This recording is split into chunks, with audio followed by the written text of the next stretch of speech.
जेन्ना राम मंदिराचो टायम येयल्लो त्या टायमार अशे भिंतीचेर रामाचे पोस्टर काडले, स्वच्छता अभियान केले, देवळां बिवळां धुली. पूण आतां तुमी तेज्याच सायडीक तुमी पळयता जो कचरो पडलेलो आहा की हे राम म्हणटा तेजी हे काडली, देवाची एक बरो पोस्टर बिस्टर काडलो, मात स्वच्छता म्हणटा ते दवरिना.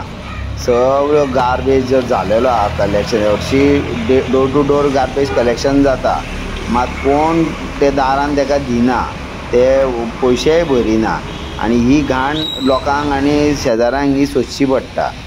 आतां हर घर तिरंगा लावपाचें सरकारान सांगलेलें आहा.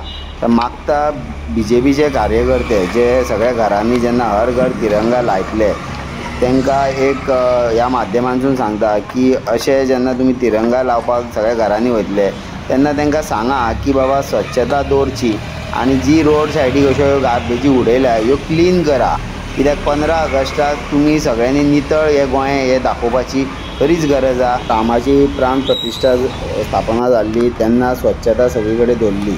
तशीच आतां हर घर तिरंगा जेन्ना आतां लायतले तेन्नाय स्वच्छता दवरपाची खरीच गरज आसा.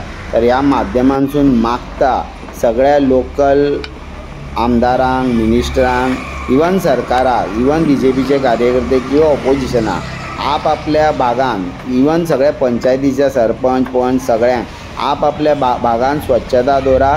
15 ऑगस्टाक हर घर तिरंगा लायता तेन्ना ती एरिया क्लीन दवरपाची ही मागणी ह्या माध्यमांतसून करता. अपेक्षा दवरता की ही तुमी स्वच्छता दवरतले.